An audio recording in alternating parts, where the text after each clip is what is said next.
There's no need for this costly and unnecessary and nation-changing indefinite leave to remain status.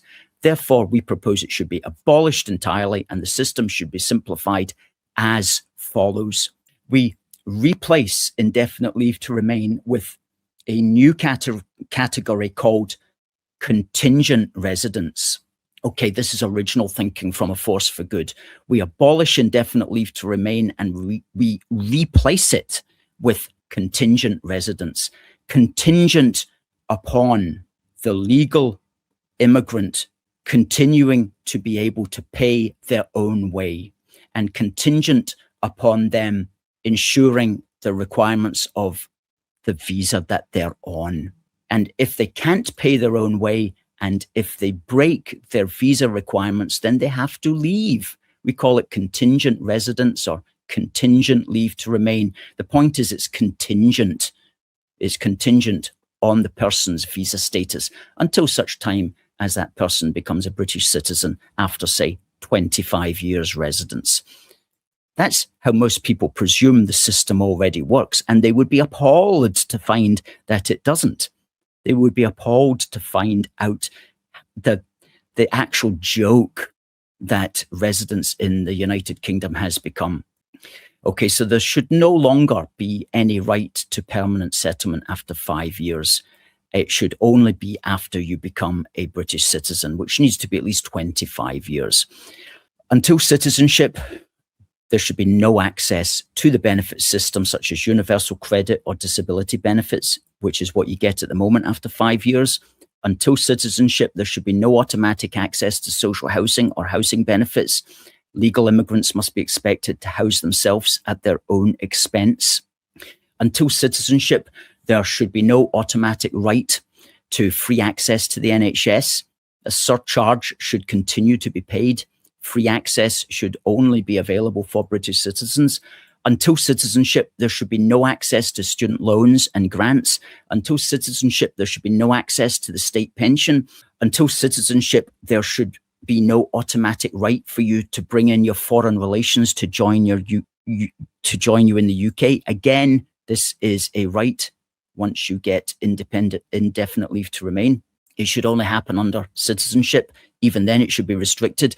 Until citizenship, there should be no automatic right for any of your children born in the UK to automatically become British citizens or for you to apply for their citizenship.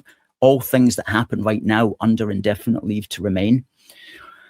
Until citizenship, the subject must remain a net contributor to the public purse, paying in more than taken out. And the immigrant's contingent residence in the UK should be withdrawn if the person becomes a net recipient of public funds.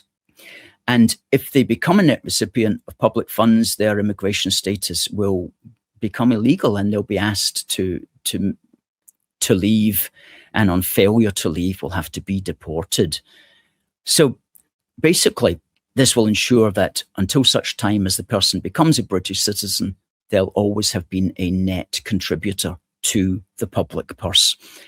And of course, if the subject is found guilty of any certain categories of crimes while they are enjoying their contingent residence, then they will again be asked to leave. And basically, do these things, and we will sort out the situation. A lot of people will no longer come over. And there'll be an understanding that Britain is not a soft touch. And if you want to come here, you're going to have the skills and you're going to have something to offer. And it's going to have to be serious because you're going to have to be making more money than you're taking out of the system. All things that are just very, very basic, and all things that people think are the way that it works at the moment, but all things which simply are not happening at all. In fact, the opposite is happening. It's nothing but a massive expense to everybody, which is not going to get any better. So we'll see. That's some good advice. If you want to see what I just said written down, by the way, it's all in here in chapter 7. We look at what people are entitled to and when they're entitled to it. It's all in Protect Our Country, a big book for the Union, Volume 2. Search Amazon for Protect Our Country. It's all written down here. It's only $12.99, folks. And like, we've literally written the book on this. Okay, we've literally written the book on it. This is the best book on immigration control in Britain at the moment. All the other books on immigration are all just long bletherations about, oh, isn't it awful? Or here's how it all happened. Or wouldn't it be nice if, or whatever. This is the actual book that says, this is what's happening. This is why it's happening. This is how we can change it for the better. This is the book, my friends. This is the book. Protect Our Country.